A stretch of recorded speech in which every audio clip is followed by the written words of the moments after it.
Usher recalls how he won a bidding war with Justin Timberlake to sign Justin Bieber. Usher is looking back at a time when he went head-to-head with Justin Timberlake over Justin Bieber. In this week's People cover story, the musician, 45, opens up about how he and Timberlake, 43, got into what he described as a bidding war to sign a then-unknown Bieber, 29, to his and Scooter Braun's joint record label, Raymond Braun Media Group, in 2008. When you're at the top of your game, some of the greatest things will be presented to you. And it was, I think, right after Confessions that I was introduced to Justin Bieber and Scooter Braun, Usher says, detailing that he and Braun, 42, previously worked together back when the star was a local promoter, and worked under Jermaine Dupri. The recent Super Bowl halftime show performer continues, I presented Scooter an offer that I felt like he couldn't resist. We built a friendship, but this would obviously create a partnership that would span us forever. And it was a bit of a bidding war between me and Justin Timberlake, Usher adds.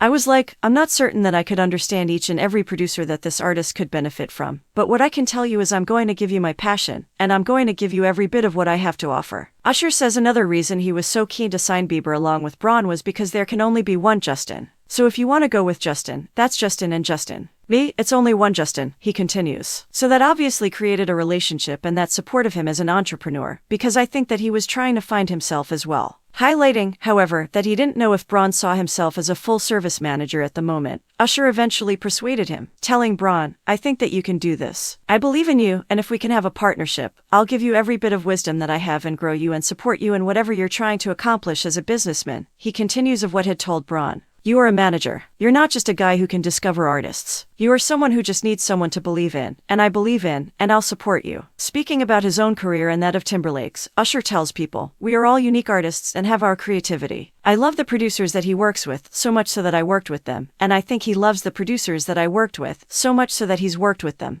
I've always wanted to do a record with Justin, and I have reached out many times, but we've never managed to make it happen, he continues. Still, Usher is aware of comparisons made between the two artists, though he notes, I'm in competition with no one other than myself. I've always tried to beat my own record, beat my own expectations, and try and better myself, the caught-up artist adds. And if anything, I am motivated by people like Justin. I think that he is an amazing performer, and I think that he has a legacy that should be respected and not compared to anybody else. He should be recognized for who he is and what his contribution has been. Earlier this week, Usher spoke with The Breakfast Club about Bieber not joining him on stage for the 2024 Super Bowl halftime show. I honor and recognize that my brother, hey, I think that it might have been the fact that he's just wanting to tell a different story right now. And I understand that, the Grammy-winning artist told the radio show. But we did have a brief conversation, and we're gonna do something else in the future. No love lost or anything like that. Usher then explained that a lot of pressure comes along with performing on a stage as big as the Super Bowl, and explained that he reached out to everybody to join him. Justin wasn't the only person that I actually spoke to about doing the Super Bowl, but the moment was maybe for later, he said. He's gonna play the Super Bowl. I'll go ahead and give you that, in the future. Added Usher, I profess that over his life. It's time, because he has a career that deserves it. But it just didn't happen, but that doesn't mean it's not going to. For more on Usher's life, loves and career ups and downs, pick up this week's issue of People, on newsstands everywhere now. Enjoying the content? Subscribe, like, share, and drop a comment to be a part of our amazing community. Your support means the world.